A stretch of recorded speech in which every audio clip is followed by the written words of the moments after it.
Good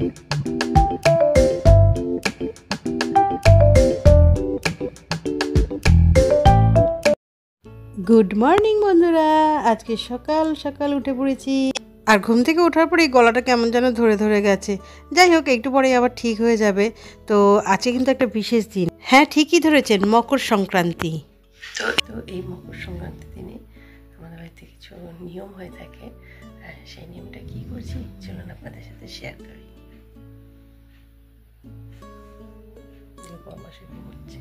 তবে এরকম একটা দিনে একদম ঠান্ডা নেই বললেই চলে।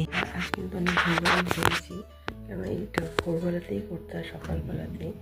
তো অনেক কিছু কাজ আছে, চলুন দেখে কি কাজ। তো চারিদিকে কিন্তু এখনো পর্যন্ত ভালো করে আলো ফোটেনি, তো লাইট জ্বালিয়েই করতে হবে। তো চলুন আগে গেটের তালাটা খুলি। তবে বাইরের মোটামুটি আলো অনেকটাই হয়ে গেছে। তো বাইরের আলো আর ভেতর দিকে ঢুকতে পারছে না জানলা দিয়ে, কেননা সেই রকম একটা আলো হয়নি। তো অন্ধকারে আমি তালা চাবিই দেখতে পাচ্ছি না। দাঁড়ান, ফোনের আলোটা জ্বালাই। এই তো খুলেই ফেলেছি প্রায়।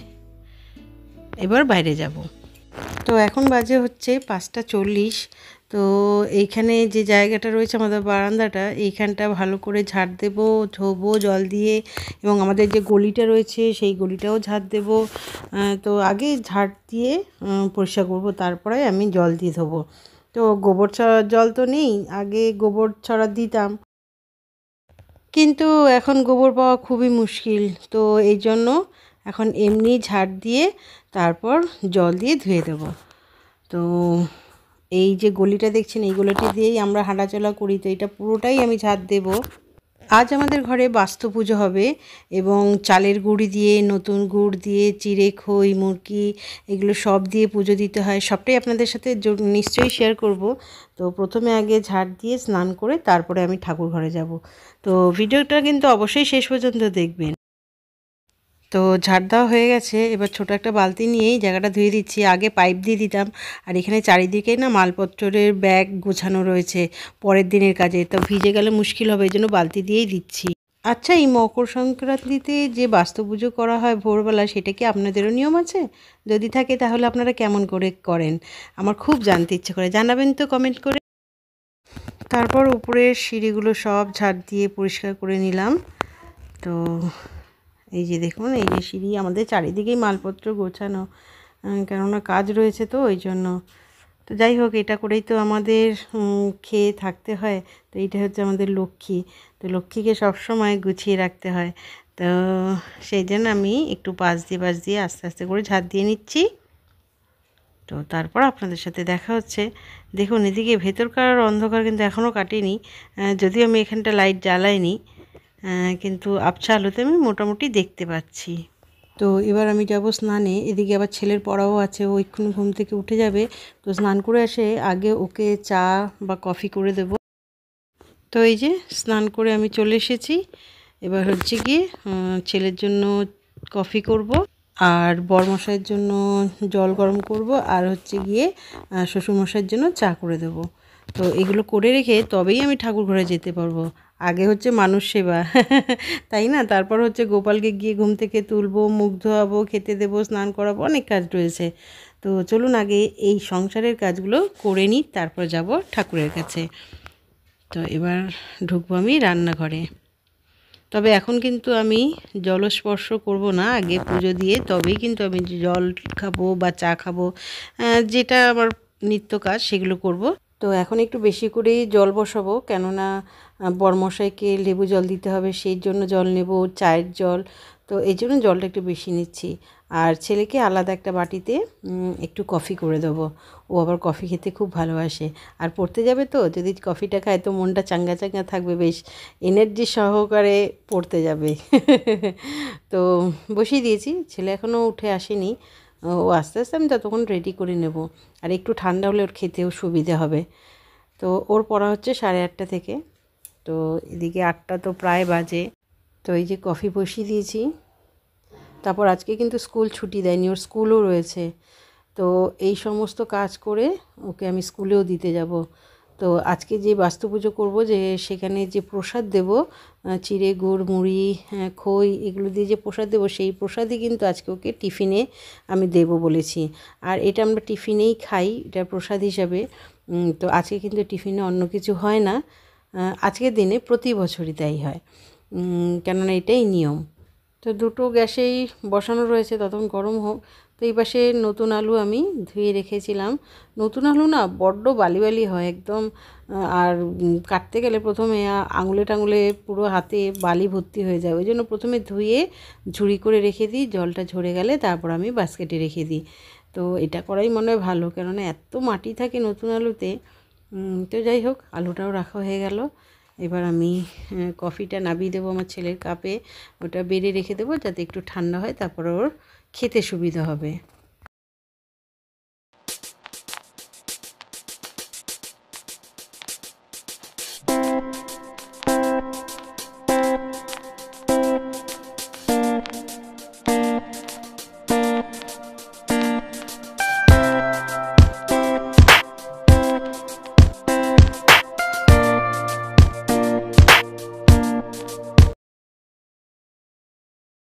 তো আজকে আর আমার ছেলেকে ডাকতে হয়নি, ও উঠে চলে এসেছে। তো এই যে এসে মা বললো, গুড মর্নিং বললো। তো আমিও এদিকে রেডি করে ফেলেছি। তো এবার ব্রাশ করবে, তারপরে প্রার্থনা করবে ঠাকুরের, তারপরে এসে কফিটা খাবে এবং পড়তে যাবে। তো ছেলে বেরিয়ে গেল পড়তে। শ্বশুরমশাইকে চা দিয়ে আসলাম, বড়মশাইয়ের জন্য গরম জল করে রেখে আসলাম, কারণ ও এখনও ওঠেনি। এই দেখুন, আমাদের ছাদের গেট খুলেছি, তো আমাদের ছাদে এখন শেড তৈরি হচ্ছে। আর আজকে পৌষ সংক্রান্তি, মোটেও ঠান্ডাও নেই, কেন কি জানি। আর আজকে কুয়াশাও কম পড়েছে, গতকালও ভীষণ কুয়াশা পড়েছিল। তো গোপাল সোনা এখনও ওঠেনি ঘুম, তো গোপাল সোনাকে তোলার আগে ঘরগুলো মুছে নেব, বাসি ঘর। তো এদিকে সিঁড়ি টিড়ি সমস্ত কিছুই মুছে নেব, কেননা সংক্রান্তি বলে কথা। তো আপনারা ভিডিওটা দেখতে থাকুন। এদিকে বাবা চলে এসেছে ছাদে জামা কাপড় মেলতে রোজির। তো এখন মোটা হয়ে গেছি, তো বসে না মানে মুছতে কষ্ট হয়। আর তাছাড়াও আমার তো কোমরে স্পন্ডালাইটিস আছে, আমাকে তো একদম ঝুঁকে কাজ করাই বারণ, নিচে বসা বারণ। তবু আমি সব জোর করেই করি, আর মনে করি যে না আমার কিছু হয়নি। কেননা যত শরীরকে অসুস্থ মনে করবে, ততই যেন বেশি অসুস্থ হয়ে যায় শরীর। ওর জন্য ওটা একটু কম চিন্তা করি, যে শরীরটা খারাপ বলে। তা না হলে আমার কে করে দেবে ঘরের কাজ, করতে তো আমাকে হবেই। তো কষ্ট হলেও করতেই হয়, তো করছি এখন আমি। আর আজকে তো মকর সংক্রান্তি, এগুলো তো আর কাজের লোক এসে করে দেবে না, এগুলো ঘরের বউদেরই করতে হয়, মেয়েদেরই করতে হয়। আর আমি তো একমাত্র মহিলা এই সংসারে। তো যাই হোক, কষ্ট হলেও সবটাই চেষ্টা করি করার, নিয়মগুলো রক্ষা করার চেষ্টা করি। তো ঘর এদিকে সিঁড়ি টিড়ি মোছা হয়ে গেছে। এবার গোপাল সোনাকে, এই যে গোপাল সোনা ঘুম থেকে উঠেছে, গোপাল সোনাকে স্নান করে দেবো। এই দেখো আমাদের গোপাল সোনা, খুব ভালো ছেনা। তো স্নান করে একটা ভালো জামা পরেছে এবং সোয়েটারও পরিয়ে দিয়েছি, যদিও হালকা ঠান্ডা রয়েছে। তো বাচ্চা মানুষ তো ঠান্ডা লেগে যেতে পারে। এই দেখুন কি সুন্দর বসে গেছে গোপাল সোনা। এবার গোপাল সোনাকে খেতে দেবো, সকালবেলা ব্রেকফাস্ট করতে হবে না। তো এদিকে আমার কিন্তু অনেক ঠাকুর রয়েছে, পাশেই রয়েছে লক্ষ্মীনারায়ণ, তার পাশে রয়েছে রাধা আর কৃষ্ণ। তো আগে পুজোর সরঞ্জামগুলো বার করে নিই, কেননা এরপর থালায় থালায় দিতে হবে, তো বার করে রাখলে দিতে সুবিধে হবে। এই যে ছাতুর প্যাকেট, তো অনেক কিছু রয়েছে টুকুর টাকুর করে, তবুও কি জানি কোনটা ভুল হয়ে গেল জানি না। যাই হোক, এই যে সন্দেশটা এনেছি, এটা আগে গোপাল সোনাকে দিয়ে দিই খাবার। তারপর শুধু গোপাল সোনা নয়, আমি সব ঠাকুরদেরই এখন একবার পুজো দিয়ে দেব। এই যে সব থালি দিয়েছি, 7খানা থালা রয়েছে আমাদের। আর এই যে নতুন গুড়, নতুন গুড় কিন্তু একদম মাস্ট, কেননা নতুন গুড়, চালের গুঁড়ি, চিড়ে মুরকি, নতুন গুড়ের সন্দেশ, এগুলো দিয়েই কিন্তু আজকে দিতে হয় পুজো পৌষ পার্বণে। এই যেটা হচ্ছে নতুন গুড়ের মুরকি, দু রকম মুরগি নিয়েছি, একটা সাদা মুরগি আর একটা এই যে হলুদ মুরগি, আর খই, চিড়ে, ছাতু এগুলো তো রয়েছেই। তো আপনাদের সবই দেখাবো একে একে। এই যে বাতাসা, আর ফুলটা সকালবেলা বাবা নিয়ে এসেছে। আমার গাছেও ফুল রয়েছে, সেগুলোও তুলে দিয়ে দেব। তবে এখনও জবা ফুল গোটা মানে পুরোটা ফুটে ওঠেনি, কেননা এখনও তো অনেকটাই সকাল রয়েছে। সব গ্লাসে জল দিয়ে দিচ্ছি এবং তারপর দিয়ে দেবো তুলসী পাতা। তবে সব ঠাকুরকে তুলসী পাতা দেবো না, ওদিকে শিব, গণেশ এরা এসছে, এদেরকে তুলসী পাতা দেবো না। তারপর ফুল দিয়ে ঠাকুরের সিংহাসনটা একটু সাজিয়ে দেবো। প্রত্যেক বৃহস্পতিবারও কিন্তু আমি প্রায় 2 ঘন্টা ধরে পুজো দিই। অনেক সময় লাগে আমার এই ঠাকুর পুজো দিতে। এরপর আমাদের যেটা নিয়ম সেটা হচ্ছে এই যে নতুন গুড় এই সময় যে ওঠে, সেই গুড়, খই, মুরগি যা যা আছে সেটা আপনাদের দেখাচ্ছি। এই দিয়ে কিন্তু একটা ভোগের থালা সাজাতে হয়। তো তাই আমি দিয়েছি প্রথমেই নতুন গুড় অর্থাৎ পাটালি গুড়, তারপরে দিয়েছি খই, এরপরে এখন দিচ্ছি হচ্ছে মুড়ি। এখন এটা ভোগের জন্য করছি, আর এই ভোগই কিন্তু পরে প্রসাদ হিসাবে আমরা সবাই মিলে মেখে খাবো। তো এরপর দিয়ে দিলাম চিড়ে, প্রথমে খই, তারপর মুড়ি, তারপর চিড়ে, এবার দিলাম ছাতু, তারপর দিচ্ছি মুরগি, আর তারপর দিচ্ছি হচ্ছে এটাও মুরগি, এটা নতুন গুড়ের মুরগি। তো এরপর দিলাম কিছু কাজু, এটা হচ্ছে নলেন গুড়। নতুন গুড়ের এই নলেন গুড় খেতে কিন্তু দারুণ লাগে। আর আমরা চিতই পিঠা অর্থাৎ আষ্টে পিঠা করি, ওটা দিয়ে এই নলেন গুড় দিয়ে ডুবি ডুবি খেতে খুবই ভালো লাগে। তো নতুন গুড় দেওয়ার পর এটা হচ্ছে গজা, এরপর দিচ্ছি হচ্ছে বাতাসা, লাল বাতাসা। তো ভোগের থালা আমার রেডি হয়ে গেল। এরপর একটু কিছু ফুল এর মধ্যে আমি ছড়িয়ে দেব।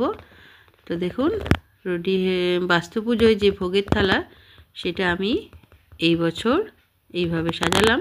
প্রত্যেক বছরই এইভাবেই সাজাই। আর আমি কেন, আমাদের বাপের বাড়ির সকলেই কিন্তু এইভাবেই থালা সাজিয়ে ঠাকুরকে নিবেদন করেন।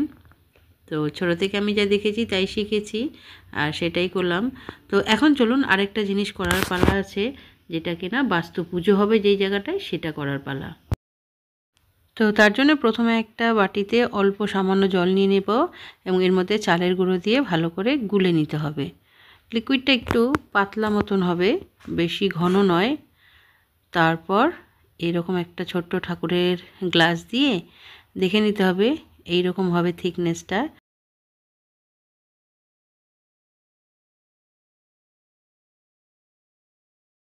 তো এবার এই ছোট গ্লাসটাকে এই চালের গুঁড়োর মধ্যে ডুবিয়ে ডুবিয়ে যেখানটা পুজো করবেন সেই জায়গাতে আলপনা দিতে হবে। তো কিভাবে আলপনা দেবেন আমি দেখিয়ে দিচ্ছি। আমরা এইভাবে করি, এই যে দেখুন চালের গুঁড়োর মধ্যে ডুবিয়ে এইভাবে পুজোর জায়গাটাতে আলপনা আঁকতে হবে। এরপর এই যে আলপনা দিলাম এর মাঝখানে একটি করে সিঁদুরের ফোঁটা দিতে হবে। সিঁদুরের ফোঁটা দেওয়ার পর এই ফোঁটার উপরেই ধান এবং দুব্বা দিতে হবে। তো আমার কাছে এখন ধানের সংখ্যা যাও আছে, দুব্বার সংখ্যা খুবই কম, তাই জন্য অল্প করে দুব্বা দিচ্ছি। আর আপনাদের কাছে যদি দুব্বা বেশি থাকে তাহলে আপনি 5টা করে দুব্বা দিতে পারেন, তো ভালো হবে। তো আমার কাছে নেই বলে এইভাবে দুব্বা এবং ধান দিয়েছি। এবং এই যে ঠাকুরের সামনের জায়গাটা, এখানেও এইভাবে গ্লাস দিয়ে আলপনা দিয়ে যাব, আর মাঝখানে একটি করে সিঁদুরের ফোঁটা।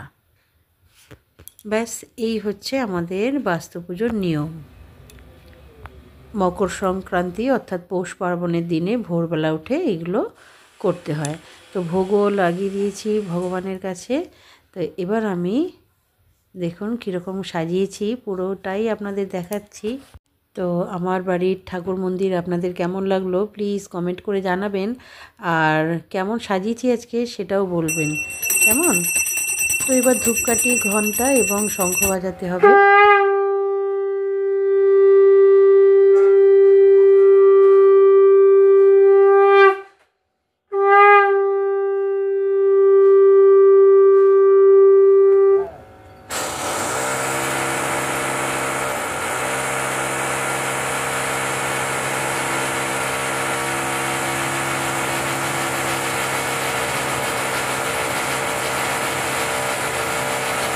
তো এখানে তো পুজো হয়ে গেল, এবার যেতে হবে তুলসী তলায়। তো যাদের গ্রামে বাড়ি তারা কিন্তু ধানের গোলায়, তুলসী মন্দিরে, যেখানে যেখানে ঠাকুরের জায়গা আছে সেখানে গিয়ে পুজো দেয়। তো এই হচ্ছে আমার তুলসী মন্দির।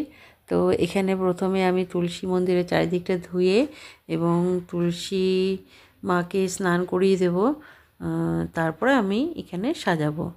এখানেও সেই একইভাবে কিন্তু আমি সাজাবো, চালের গুঁড়ি দিয়ে এরকম গ্লাস দিয়ে গোল গোল ছাপ দিয়ে, তার মাঝখানে একটা করে সিঁদুরের ফোঁটা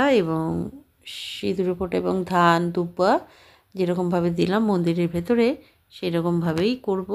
তো বন্ধুরা, যারা যারা দেখছেন তাদের কাছে আমি রিকোয়েস্ট করব, যদি আপনাদেরও এরকম নিয়ম থেকে থাকে তাহলে কিন্তু প্লিজ আমার সাথে শেয়ার করবেন কমেন্ট করে, কেননা সবার নিয়ম কিন্তু এক হয় না। আর আপনাদের নিয়ম জানলে আমারও ভালো লাগবে, যে নতুন একটা নিয়ম শিখতে পেরে। তো ভালো লাগে না, আদান প্রদান হয় এইভাবেই তো, একে অপরের নিয়মকানুন। তো দেখুন আমি এবার ফুল দিয়ে সাজিয়ে দিয়েছি, তো কত সুন্দর লাগছে। তো এভাবেই কিন্তু আমি প্রতি বছর বাস্তু পুজো করে থাকি আমাদের বাড়িতে। তো আপনাদের কেমন লাগলো এই বাস্তু পুজো সেটা কিন্তু অবশ্যই কমেন্ট করে জানাবেন কেমন। এরপর এই যে চালগুঁড়োর আলপনা, এটা কিন্তু আমি মন্দিরের দুয়ার থেকে একদম নিচ পর্যন্ত, যেখানে মেন গেট আমাদের, সেই পর্যন্ত কিন্তু এইভাবে একইভাবে প্রত্যেকটির ঘরের দুয়ারে এরকম আলপনা দেব। এটা দিতে হয়, এটাই হচ্ছে নিয়ম। তো একটু কফি ছিল, ছেলেকে করে দিয়েছিলাম, সেই যেটুক ছিল সেটাই গরম করে একটু কোনো রকমে খেয়ে নিচ্ছি, কেননা এখন ছেলেকে স্কুলে দিতে যাব। আর টিফিনে কিন্তু আমি ছেলেকে ওই চিড়ে, খই মুরকি দিয়ে সব কিছু দিয়ে মাখিয়ে যেইভাবে পুজোটা করলাম, সেই ভোগের থালা তুলিনি, কিন্তু ওর যে এক্সট্রাগুলো ছিল সেগুলো দিয়ে মেখে দিয়ে দিয়েছি। তো আমিও রেডি হয়ে নিয়েছি, কেননা এবার বেরোতে হবে স্কুলে। তো চলুন যাওয়া যাক বাইরে, টাটা। তো এই যে চলে এসেছি, স্কুটি বার করে দিয়েছে আমার ছেলে। তো এবার হচ্ছে যাওয়ার পালা। সানগ্লাসটা পরে নিই, যা ধুলো না, চোখে অসুবিধা হয় তাই। তো ছেলেকে স্কুলে ঢুকিয়ে আসার পথে এখানে বজরংবলীর মন্দির আছে, সেখানে একটু পুজো দিয়ে দিলাম, কেননা আজকে দিনটা খুবই ভালো, মকর সংক্রান্তি, পৌষ মাসের শেষ দিন। তো সকলেই পুজো দিচ্ছিল, এমনিতেও মঙ্গলবার। আর সঙ্গেই রয়েছে সাই বাবার মন্দির, আর এখানে হচ্ছে বড় ঠাকুরের মন্দির, দু জায়গাতেই পয়সা দিয়ে দিলাম।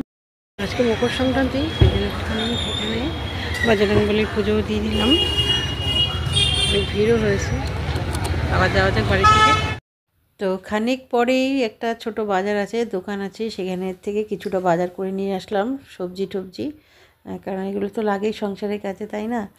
তো বাইরে তো বেরোতে পারে না, ওই একবারেই করে নিয়ে আসি সব।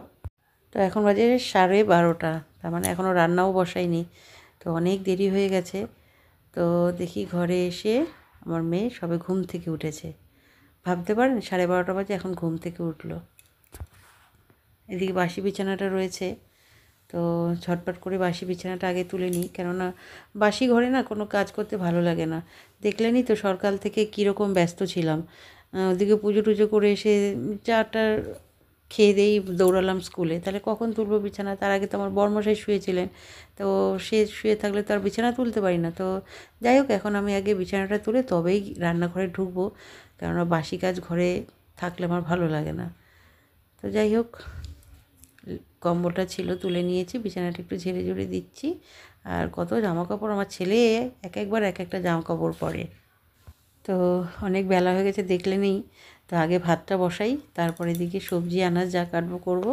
এদিকে আবার মেয়েরও খিদে পেয়েছে, ওদিকে ওর বাবাও রয়েছে, ওর দাদুকেও দিতে হবে। এই যে চিড়ে টিড়ে যে প্রসাদটা আমরা দিয়েছিলাম বাস্তু পুজোর, সেটা মাখতে হবে। তো আগে ভাতটা বসিয়ে নিই, তারপর করছি। তো এবার পালা হচ্ছে বাস্তু পুজোর প্রসাদ খাওয়ার। তো এই যে সকালে ফুল টুল দিয়ে পুজো দিয়েছিলাম, তো আগে সন্দেশগুলো সরিয়ে ফুলগুলোকে বেছে নিই, কেননা ওগুলো শুদ্ধ তার খাওয়া যাবে না। তো যাই হোক, আগে গুছিয়ে নিই, তারপরে সব একসঙ্গে মাখবো। এই যে বাতাসা, তুলসী পাতা, গুড়, চিড়ে, যা যা আছে, মুরকি, সব কিছু একসাথে মাখতে হয়। তো বাতাসাগুলো একটু শক্ত রয়েছে, তো ভেঙে দিই, তারপর যখন নলেন গুড় দেবো তখন বেশ গলে যাবে। এর সাথে একটু জল বা দুধ দিলে বেশ ভালোই হয়। তো আমি একটু দুধ দিয়েছিলাম, দুধ দিয়ে মেখেছি দেখুন। এরপর প্লেটে করে সকলকে দিয়েছি। এখানে প্লেট সাজিয়েছিলাম 12খানা, আর তাছাড়া বাটিতে খেয়েছে হচ্ছে আমার ছোটো দেওর, আমার শ্বশুরমশাই, আমি, আমার বর আর আমার মেয়ে, আর ছেলেকে তো স্কুলে দিয়ে দিয়েছি। তো তাহলে 12টা প্লেট, আর আমরা হচ্ছি 4 জন, মোট 18 জন আজকের এই বাস্তু পুজোর প্রসাদ খেলো। তো বেশ ভালো লাগে কিন্তু এরকম প্রসাদ খেতে। আপনারাও কোনো সময় করলে খেয়ে দেখবেন। আর যদি বাস্তু পুজোর নিয়ম নাও থাকে তবুও কিন্তু এইভাবে সব কিছু দিয়ে মেখে একবার খেয়ে দেখবেন, সত্যি খুব ভালো লাগে কিন্তু খেতে।